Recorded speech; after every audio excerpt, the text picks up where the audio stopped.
ऐसी कोई मंजिल नहीं जहां तक पहुंचने का कोई रास्ता नहीं होता।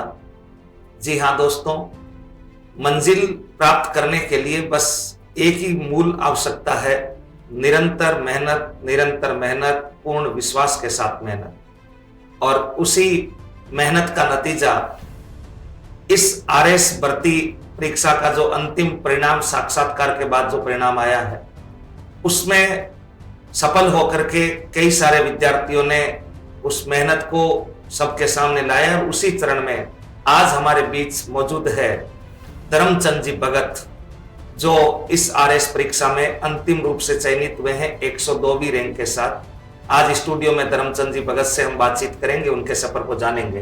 तो बहुत बहुत बधाई धर्मचंद जी आपको इस सफलता के लिए। Thank you sir. धर्म जी, लंबा सफर, अनगिनत रातें और कभी ना हारने वाला जज्बा आज सफल हुआ। तो सबसे पहले लोक सेवक के रूप में, एक नई पारी की शुरुआत के रूप में आपको बहुत ढेर सारी शुभकामनाएं, ढेर सारी मंगल कामनाएं। Thank you sir.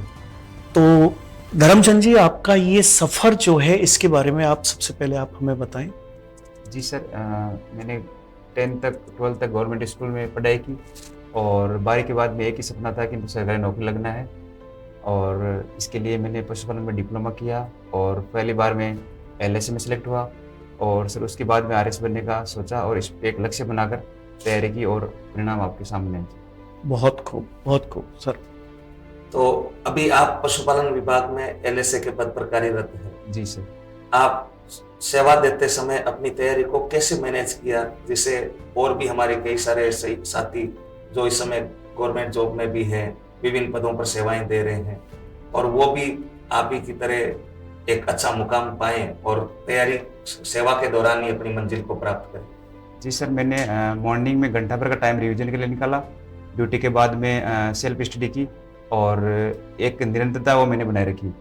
जैसे सर 2 बजे छुट्टी होने के बाद में 4 बजे से लेकर रात को 8 बजे तक, फिर 9 से 11 का जो शेड्यूल है वो मैंने फिक्स रखा और रेगुलर इसमें सर स्टडी की। यूँ कहते हैं कि ज्यादातर विद्यार्थी कि नौकरी के साथ तैयारी नहीं होती, लेकिन आपने नौकरी के साथ ही अच्छी रैंक ला करके भी दिखाई। जी सर। क्या चैलेंजेस फेस किए आपने? सर सबसे पहले तो परिवार को भी टाइम देना होता है और ड्यूटी भी करनी होती है, लेकिन मैंने अपना जो लक्ष्य है वो स्पष्ट कर लिया था कि चाहे कुछ भी हो जाए मुझे RS बनना है, क्योंकि कहते हैं कि तकदीर होती नहीं, बनानी पड़ती है। क्या बात है। जी सर। तकदीर होती नहीं, तकदीर बनानी पड़ती है। और आपने वास्तविकता में एक लोक सेवक के रूप में एक तकदीर बनाई भी है और आगे आने वाले आपके जो लोग हैं, विद्यार्थी हैं, उन सभी के लिए एक शिक्षा भी दी है। तो अपनी फैमिली के बारे में बताएं कुछ। सर मैं एक साधारण परिवार से हूँ। मेरे पिताजी खेती करते थे। वर्तमान में पानी नहीं है, खेत में पानी, कुएं में पानी नहीं है, तो सर जो पशुपालन का कार्य है वो करते हैं।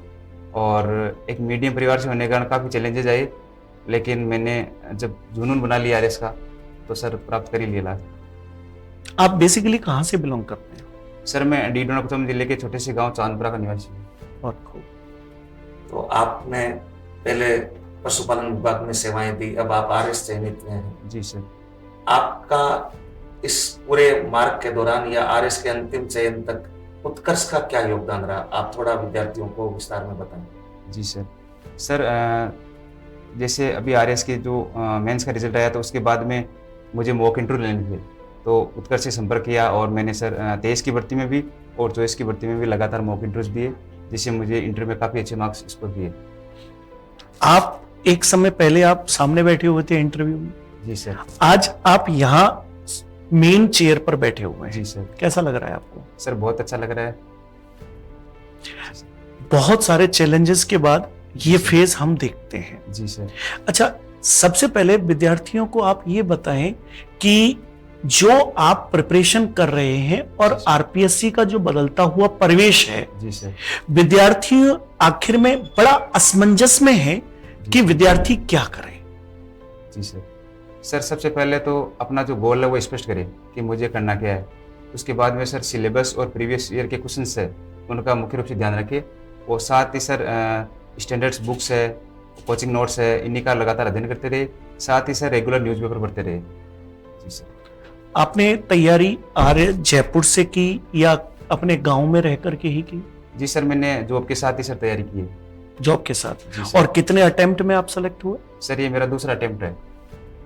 अच्छा, तो अब आप अभी तो पशुपालन विभाग में हैं ही, जी अब सर। आप आरएस बने हैं, जी सर। आगे आप इस सिलेक्शन से एकदम खुश है या और भी कोई आपका नया लक्ष्य है? सर अभी तो मैं खुश ही हूँ, आगे अभी कोई लक्ष्य बनाया नहीं है, लेकिन अगर विचार होगा तो सर जरूर प्रयास करूँगा। चलिए। अच्छा, जो आप प्रिपरेशन कर रहे थे, जी सर। प्रिपरेशन के दौरान क्या क्या चैलेंजेस आए आपके सामने?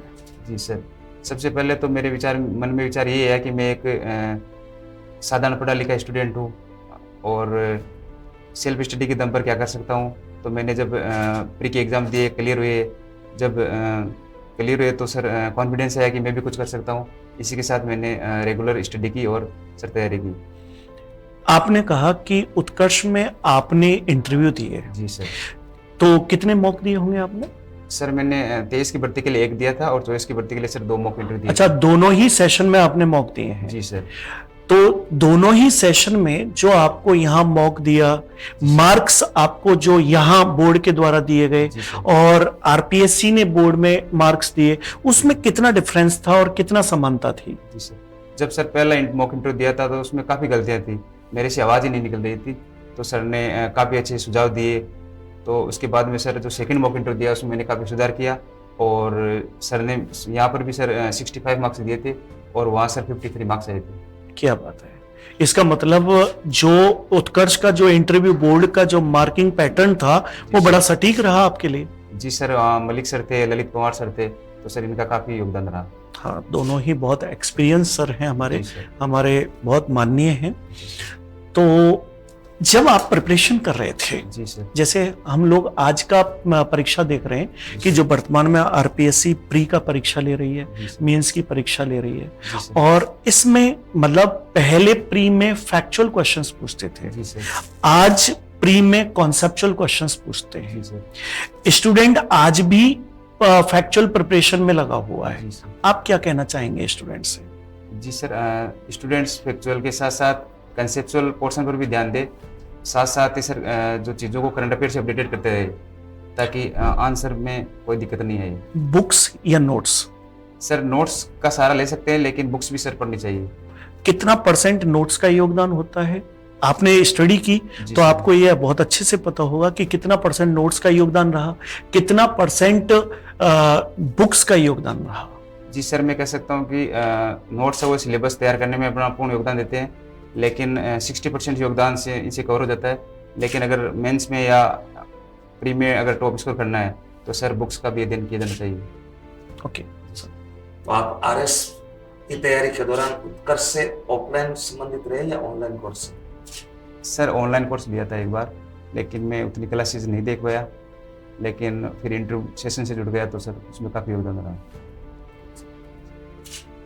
अभी आरएस की आगामी जो भर्ती आ रही है, जी सर, उस आगामी भर्ती के दौरान भी अभी का जो ट्रेंड है, जो नवीनतम परीक्षा पैटर्न का, जी सर, उसके आधार पर आप विद्यार्थियों को क्या संदेश देना चाहेंगे? क्योंकि अभी 2023 और 2025 का जो प्री का एग्जाम और मेंस का एग्जाम हुआ है, उसमें थोड़े से चेंजेस हुए हैं, आप उस चेंजेस वाले फेज को पार करके आए हैं। जी सर, तो एक आधा कोई विशेष संदेश जो आगामी एग्जाम में शामिल होने वाले विद्यार्थी? जी सर, मैं कह रहा हूँ सर, जो वैकेंसी आने से पहले तो मुख्य रूप से जो मेंस का सिलेबस है उसी पर फोकस किया जाना चाहिए। जैसे एग्जाम आ जाता है प्री का तो प्री पर ही फोकस किया जाना चाहिए, साथ ही साथ टेस्ट सीरीज ज्वाइन करें ताकि जो कट ऑफ मार्क्स है वो कवर कर सकें। टेस्ट का कितना योगदान? जी सर, टेस्ट का बहुत अच्छा योगदान है क्योंकि जो वास्तविकता है वो पता चलती है। प्री और मेंस? सर दोनों में। दोनों में। आपने कौन सी टेस्ट सीरीज ज्वाइन की? उत्कर्ष की टेस्ट सीरीज ज्वाइन की? सर मैंने टेस्ट सीरीज तो नहीं ज्वाइन की। टेस्ट दिए हों या टेस्ट देखे हों? नहीं सर, ऐसा तो ओके, कोई बात नहीं। तो अपन जैसे मेंस में आंसर राइटिंग की प्रैक्टिस करते हैं। जी सर। आपके पास समय भी नहीं था, आप सरकारी नौकरी में भी थे। जी सर। आंसर राइटिंग के लिए टाइम चाहिए। जी सर। तो आपने उस टाइम को मैनेज कैसे किया? जी सर, मैं डेली न्यूज़पेपर पढ़ता था और एक छोटा रजिस्टर रखा और न्यूज़पेपर से जो भी कंटेंट आया जो सिलेबस से रिलेटेड था उनको साथ में नोट करता रहा, और जब भी मैं कोई कॉपी में खुद आंसर प्रैक्टिस करता था तो आंसर की शुरुआत ही करंट अफेयर से करते थे। विद्यार्थी के सामने सबसे बड़ी समस्या आती है, आज हम नोट्स भी पढ़ते हैं, बुक्स भी पढ़ते हैं, क्या सेल्फ नोट्स बनाना बहुत जरूरी होता है? जी सर, सेल्फ नोट्स बनाना बहुत ज़रूरी होता है, क्योंकि लास्ट में रिवीजन में टाइम कम मिलता है, तो सर और सब्जेक्ट भी काफ़ी है, तो सर ये सेल्फ नोट्स बहुत ज़रूरी है। और सेल्फ नोट्स में एड ऑन? जी सर, एड ऑन कर सकते हैं, तो ये सोने पे सुहागा होगा। सोने पे सुहागा होगा, क्योंकि रैंक इंप्रूव करने के लिए एड ऑन बहुत जरूरी है। अच्छा, जो आपने जैसे प्री और मेंस को कैसे मैनेज किया? पहले एग्जैक्टली प्री की प्रिपरेशन की, या मेंस पहले प्रिपेयर किया, या मेंस कम प्री प्रिपेयर किया? सर सबसे पहले मैंने मेंस पर फोकस किया, और जब प्री के एग्जाम डेट आ गई तो प्री पर जैसे रीजनिंग देखना, साथ साथ में मैथ्स कवर करना, तो वो भी स्टार्ट किया। और एग्जाम से प्री के एग्जाम से 3 महीने पहले मैंने स्पेशल प्री पर फोकस रखा, क्योंकि किसी भी चरण को हल्के में नहीं ले सकते। बिल्कुल सही बात है महेंद्र सर। सबसे बड़ी प्रॉब्लम है कि आज जो विद्यार्थी जो तैयारी करते हैं वो प्री को फोकस करते हैं, मेंस को छोड़ते हैं, और सबसे ज्यादा असफल होने का कारण ही यही रहता है कि प्री को फोकस करते हैं, मेंस को छोड़ते हैं, ना प्री पास हो पाता, मेंस दूर दूर तक दिखता नहीं। तो यानी कि हम आज धर्म जी ने ये बताया है कि पहले मेंस को फोकस करो, फिर उसके बाद अपने आप प्री निकल जाएगा। और प्री के फैक्ट्स को प्री की परीक्षा से 2 महीने, आई थिंक जी सर, 2 महीने पहले, यानी कि 60 डेज अगर आपके पास है तो 60 डेज पहले सारे फैक्ट्स को और सारी जो आउटलाइन डायग्राम्स आपने बना रखे हैं उनको आप तैयार कर लीजिए, निश्चित रूप से प्री पास हो जाएगा। जी सर। तो मेंस की तैयारी करने के बाद प्री आसान हो जाता है, ये बात धर्म जी आपने बताई। जी सर। आप जब इस बार का जब प्री का एग्जाम दे रहे थे, जी सर, तो प्री के एग्जाम में आपने कितने क्वेश्चन टोटल अटेम्प्ट किए और कितने सही हुए थे इस बार आपने? जी सर, मैंने 79 क्वेश्चन अटेम्प्ट किए थे, 9 क्वेश्चन गलत थे और 70 क्वेश्चन सही थे, तो सर काट के 67 बच रहे थे, इससे मेरे 88 पॉइंट कुछ मार्क्स आए थे। आपको करंट जो जीके है उसकी लगातार अभी पीएसआई का एग्जाम भी हुआ है, उसमें भी करंट से रिलेटेड खूब सारे प्रश्न आए हैं, और मैं समझता हूँ कि पीएसआई में वो अच्छा कर पाएंगे जिनका करंट स्ट्रॉन्ग था। जी सर। करंट में किस प्रकार से प्रश्न, मतलब राजनीतिक मसले, जी सर, धार्मिक मसले, या इस समय कोई बड़ा खेल का आयोजन, किस प्रकार के मुद्दों से ज्यादा प्रश्न पूछे जा रहे हैं ताकि विद्यार्थी उन मुद्दों को थोड़ा ज्यादा फोकस कर पाए? जी सर, इसके लिए सबसे पहले तो न्यूज़पेपर को डेली फॉलो करना होगा, साथ ही जो चर्चित न्यूज़ है उसके बारे में डीप नॉलेज लेना होगा, और साथ में जैसे स्वदेशी बुलेटिन है या भारत सरकार की वेबसाइट PIB है, उनका भी सर अवलोकन किया जाना चाहिए। आपने कौन सा न्यूज़पेपर फॉलो किया? सर मैंने राजस्थान पत्रिका। राजस्थान पत्रिका। जी सर। अच्छा, राजस्थान पत्रिका या आज न्यूज़पेपर हम लोग पढ़ते हैं तो ऐसा लगता है कि न्यूज़ बहुत कम दे रहे हैं। जी सर। तो उस शॉर्ट न्यूज़ को आपने इलेबोरेट कैसे किया? सर जैसे कोई भी चर्चित मुद्दा है, जैसे अभी तमिलनाडु राज्यपाल वाला मामला हुआ था, बिल्कुल, तो आप YouTube पे जा सकते हैं, वहां से कंटेंट है वो प्राप्त कर सकते हैं सर। गुड। आपने 2 बार प्री दिया? जी सर। दोनों बार मेंस दिया? जी सर। या कभी ऐसा दौर भी आया जब आप प्री का एग्जाम दिए लेकिन क्वालिफाई नहीं हुए? नहीं सर, ऐसा दौर नहीं है। आप LSA से पहले किसी और गवर्नमेंट जॉब में भी चयनित हुए थे? नहीं सर, कोई गवर्नमेंट जॉब नहीं था, केवल LSC मैंने एक ही टारगेट बनाया था कि मुझे RS में जाना है। आपने कक्षा 1 से 12 तक सरकारी विद्यालय में अध्ययन किया? जी सर। और उसके बाद ग्रेजुएशन? ग्रेजुएशन सर LSA में सिलेक्ट होने के बाद में प्राइवेट BA किया था। प्राइवेट? जी सर। अभी फिलहाल 12वीं के रिजल्ट भी आए हैं, उसके बाद 12वीं के बाद असमंजस की स्थिति है, कुछ विद्यार्थी चाह रहे हैं कि कॉलेज रेगुलर हो, कुछ चाह रहे हैं प्राइवेट हो। जी सर। कुछ साथ के साथ सिविल सर्विसेज की तैयारी करना चाहते हैं, 12वीं के साथ ही वो तैयारी करना चाहते हैं कि ग्रेजुएशन के बाद। आपके हिसाब से तैयारी का सही परफेक्ट समय जो एकदम फ्रेशर्स है उनके लिए क्या होना चाहिए?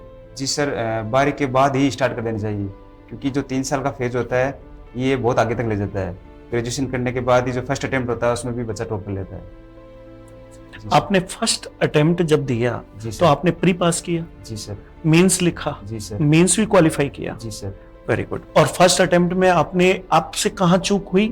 जी सर, सर फर्स्ट अटेम्प्ट में मेंस में थोड़ा स्कोर भी कम रह गया था और इंटरव्यू मार्क्स भी सर कम थे। इंटरव्यू में मार्क्स कम थे? जी सर। और मेंस में भी स्कोर कम था? जी सर। ओके। और जैसे आप प्रिपरेशन कर रहे थे उस दौरान तो रैंक भी आई होगी उस समय, तो जी सर। रैंक कितनी रही? सर 598 रैंक थी। तो 598 रैंक पर कुछ मिला नहीं था? नहीं सर। अच्छा, और अभी 102। जी तो सर। सीधा मतलब एकदम से बहुत बड़ा उछाल मारा है जी आपने। सर। बहुत खूब। तो जब आप प्री की प्रिपरेशन कर रहे थे और मेंस की प्रिपरेशन कर रहे थे, जी सर।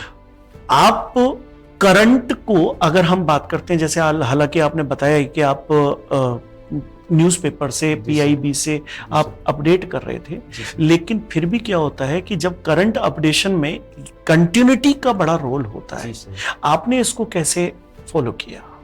जी सर, मैंने डेली न्यूज़पेपर का जो साथ है वो नहीं छोड़ा, और साथ में जैसे यूट्यूब क्लासेज होती है, आजकल तो ऑनलाइन करंट अफेयर मिल जाता है, तो वो भी साथ ही सर कोई भी मैगजीन है, वो मंथली जो मैगजीन आती है उसी को भी फॉलो किया सर। ज्यादातर लोग कहते हैं कि नौकरी में रहते हुए तो टाइम ही नहीं मिलता, फिर आपने कैसे निकाला? जी सर, मॉर्निंग का टाइम जैसे घंटा भर मॉर्निंग में निकाल लेते हैं तो उसमें रिवीजन हो जाता है, और ड्यूटी करने के बाद में सर आराम से 4 से 5 घंटे वो निकाल सकते हैं।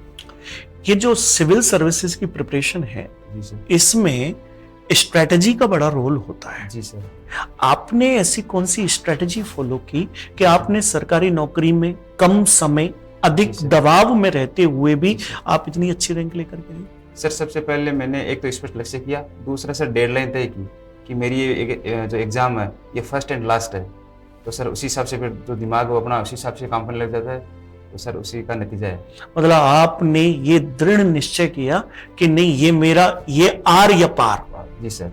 है, क्योंकि आर या पार में ही इंसान जो है वो पूरे प्रेशर में रहता है और जी सर। फुल ऑफ उसमें एनर्जी में भी रहता है। जी सर। तो आपने आर या पार की मेहनत की। जी सर। बहुत खूब सर। तो धर्मचंद जी, आपका बहुत बहुत शुभकामनाएं। आपको 102वीं रैंक, उत्कर्ष के योगदान के बारे में आप बताया। पेरेंट्स में आपने बताया कि पापा जी खेती बाड़ी का काम करते हैं। जी सर। आर्थिक रूप से मध्यम वर्गीय परिवार से आप आते हैं। जी सर। उसके बाद आपने अभी फिलहाल आपकी पशुपालन विभाग में पोस्टिंग कहाँ है? सर कुचाउन में ही है। तो आप कुचामन ही रह रहे थे, गांव से अप डाउन? गाँव से अप डाउन। जी सर। अच्छा, फिर घर पर रहते हुए आपने तैयारी की। जी अब सर। दूसरा सर ये है कि वर्तमान में लाइब्रेरी जैसा एक बहुत अच्छा कंसेप्ट है। जी सर। दोनों पक्ष है, उसके अलग जी अलग सर। लोगों के अलग अलग विचार है। जी सर। आपके हिसाब से जब आप घर पे रह के तैयारी कर रहे थे, आपके पास तो सेवा क्षेत्र से भी, फील्ड के कई लोगों के फोन वगैरह भी आते हैं, घर जी के सर। कामकाज की जिम्मेदारियां भी थी। जी सर। तो आपके हिसाब से क्या जब प्री और मेंस या कोई भी प्रतियोगी परीक्षा की जब तैयारी कर रहे हैं, जी सर। तो उसमें घर पे रह के और एक लाइब्रेरी में बैठ के अध्ययन करने में आपके हिसाब से कोई डिफरेंस है? जी सर, अगर घर पे तैयारी का मौका मिल जाता है तो इससे बढ़िया कोई काम नहीं है, लेकिन अगर घर पे मान लो डिस्ट्रैक्शन है, टाइम नहीं मिल पा रहा है, तो सर लाइब्रेरी भी ज्वाइन कर सकते हैं। मैंने सर हमेशा ही घर को ही ज्वाइन किया, घर पे एक रूम लेके उसमें ही तैयारी स्टार्ट की सर। लाइब्रेरी 2 से 3 दिन गया था, लेकिन मैं वहाँ कंफर्ट फील नहीं कर पा रहा था, क्योंकि कभी किसी का आना, कभी जाना, कभी किसी का फ़ोन बज रहा है, तो ये सर ये डिस्ट्रैक्शन है वो बढ़ावा देती है। इसका मतलब एकांत घर पे भी हो तो आप आराम से वहां से कोई भी आदमी अपनी तैयारी को आगे बढ़ा सकता है। जी सर। बाकी लाइब्रेरी भी अच्छी जगह है, लेकिन जी सर। आपने हमेशा से अपने घर पे ही रह करके तैयारी की थी। जी सर। दूसरा, जब आप तैयारी कर रहे थे, आपने कई सारी चीजें बताई, विद्यार्थियों के कई काम में भी आएगी, जी सर। लेकिन एक विद्यार्थी जो फर्स्ट टाइम आरएस के एग्जाम में बैठेगा या किसी और एग्जाम में बैठेगा, जी सर। आपने तो एलएसए का एग्जाम पहले पास भी किया था, जी सर। तो उसके लिए अध्ययन के लिए सबसे श्रेष्ठ मार्ग क्या वो शुरुआत से कोचिंग ज्वाइन करें, जी सर। एनसीईआरटी बुक्स पढ़ें, जी नोट्स सर। पढ़ें, क्योंकि वो फर्स्ट टाइम आ रहा है, जी अभी सर। उसको पूरा स्कीम भी नहीं पता, जी सर। सिलेबस को कैसे एलिब्रेट करना है, करंट को कैसे पढ़ना है। तो उसके लिए हालांकि हम भी लोग बताते रहते हैं, आपके हिसाब से एक फ्रेशर्स जो फर्स्ट टाइम इस फील्ड में उतर रहा है, उसके लिए तैयारी को किस प्रकार से आगे ले जाना चाहिए? जी सर, अगर कोई फ्रेशर है तो अगर वो कुछ भी नहीं जानता है तो सर कोचिंग एक सहायक की भूमिका है, वो बहुत अच्छी तरीके से निभा सकती है। साथ ही जैसे कोचिंग में अगर मान लो किसी टॉपिक पर 2 घंटे क्लास हो गई, तो सर स्टैंडर्ड बुक से वो घर जाके भी उस टॉपिक को कवर कर सकता है। तो इससे सर कोचिंग के नोट्स भी हो जाएंगे, साथ में जो और कंटेंट है वो भी ऐड हो जाएगा, तो ये सर बहुत अच्छा रहेगा। बहुत बहुत शुभकामनाएं आपको। अब लास्ट में आपसे ये विचार जानना चाह रहे हैं कि आपने उत्कर्ष से कुछ समय के लिए ऑनलाइन कोर्स लिया, आप इंटरव्यू भी दिए, जी सर। ऑल ओवर उत्कर्ष जिस प्रकार से शिक्षा के क्षेत्र में काम कर रहा है, सिविल सर्विसेज के हिसाब से काम कर रहा है, जी सर। आपके उत्कर्ष संस्थान के बारे में कोई शुभ विचार जो विद्यार्थियों तक पहुंचने चाहिए, तो आप जरूर कुछ बताएं। जी सर, सबसे पहले तो मैं पूरी टीम को बहुत बहुत धन्यवाद देना चाहता हूँ कि क्योंकि सफलता वो सामूहिक होती है, जबकि संघर्ष व्यक्तिगत होता है। तो सफलता में सभी का कुछ ना कुछ योगदान होता है। जरूर। और अंत में सर मैं स्टूडेंट से कहना चाहूँगा कि बदलना है खुद को तो करना बस एक काम, बदलना है खुद को तो करना बस एक काम। सॉरी सर, कोई बात नहीं। वापस बोलिए। हाँ। हाँ, बदलना है खुद को तो करना बस एक काम, ठान ले जो इंसान दिल से तो सब कुछ आसान। बहुत खूब। अच्छा, एक चीज और मैं जानना चाहता हूँ, मेरे दिमाग में आ रही है। बहुत सारे विद्यार्थी तैयारी करते हैं, हमसे भी पूछते हैं कि सर कितने घंटे पढ़ें कि सिलेक्शन हो जाए। 17-18 घंटे पढ़ना ही जरूरी है या वास्तविकता में सब्जेक्ट को अच्छे से पढ़ना जरूरी है? सर घंटों का कोई योगदान नहीं होता।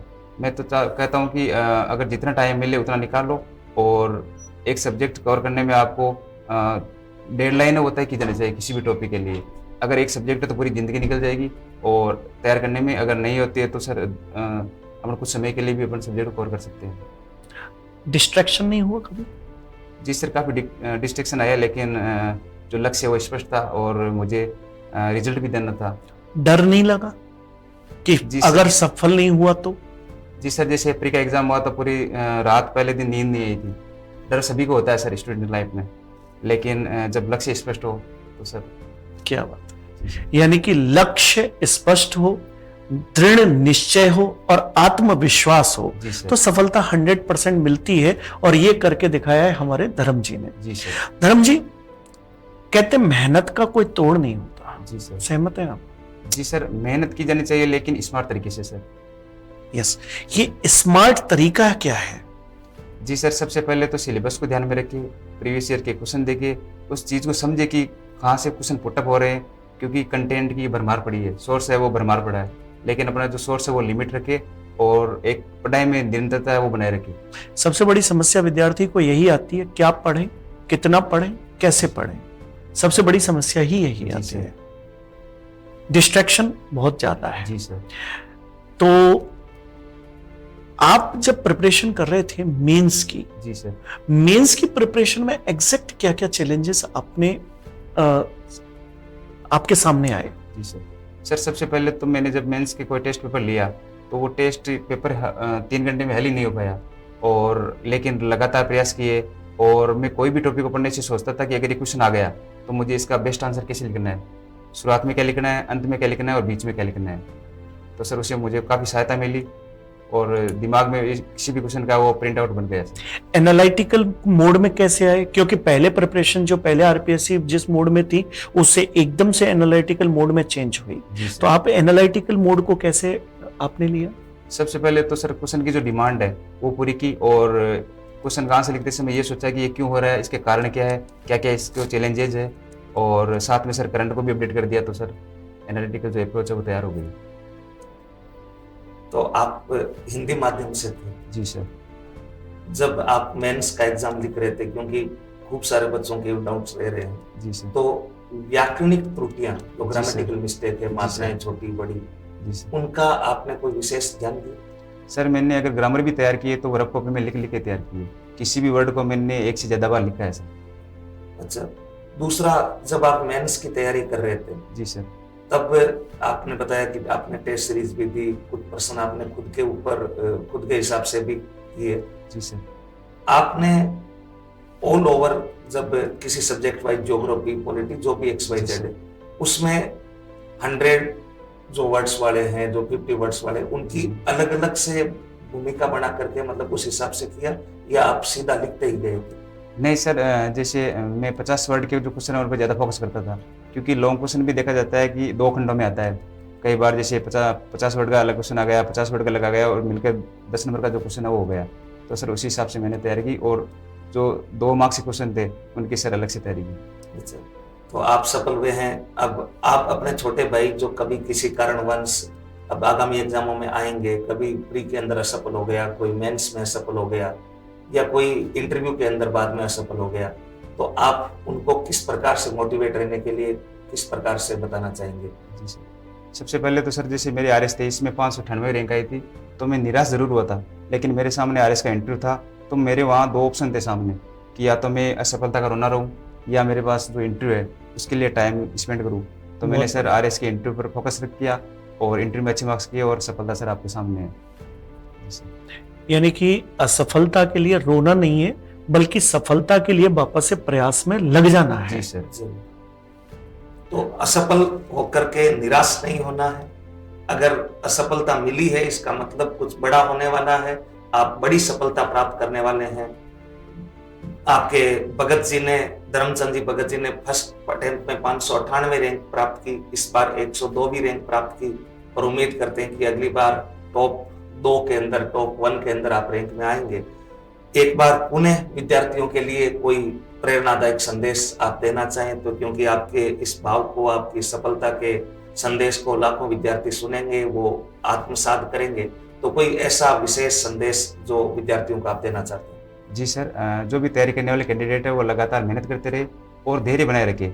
मैं एक चीज़ पर ज़्यादा फोकस करना चाहूँगा, वह है आपकी सोच। क्योंकि कहा गया है कि if you think poor then you will be poor, if you think rich then you will be rich, if you think success then you will succeed. इस लाइन ने मुझे काफ़ी प्रभावित किया है और इसी का परिणाम है कि मैं आज यहाँ पर हूँ। तो अच्छे विचार रखे, अच्छा माहौल रखे, अच्छी किताबें पढ़े सर, और अपनी जो सोच है वो हमेशा ऊंचे लेवल पर रखे। यानी कि लक्ष्य अगर आपने साध लिया, लक्ष्य को आपने पैशन बना लिया, आपके अंदर आत्मविश्वास है, दृढ़ निश्चय है, तो सफलता 100% मिलेगी ही मिलेगी। बस स्मार्ट तरीके से मेहनत करते जाओ। उत्कर्ष के प्रयास आपको कैसे लगे? क्योंकि आपने दोनों ही इंटरव्यू राउंड्स में, 2023 वाले में भी और अब वाले में भी, आपने दोनों में ही आपने इंटरव्यूज दिए उत्कर्ष के साथ, तो आपको उत्कर्ष के प्रयास कैसे लगे?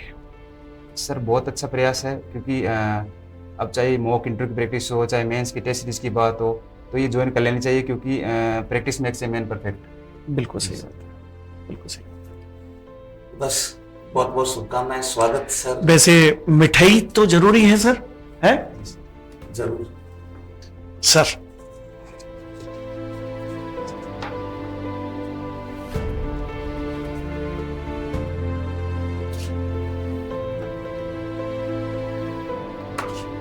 बहुत बहुत शुभकामनाएं धर्मचंद जी आपको।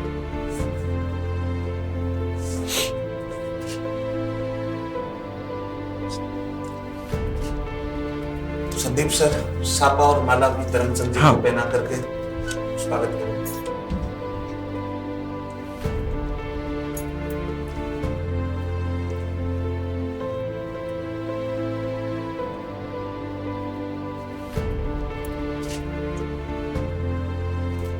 सर।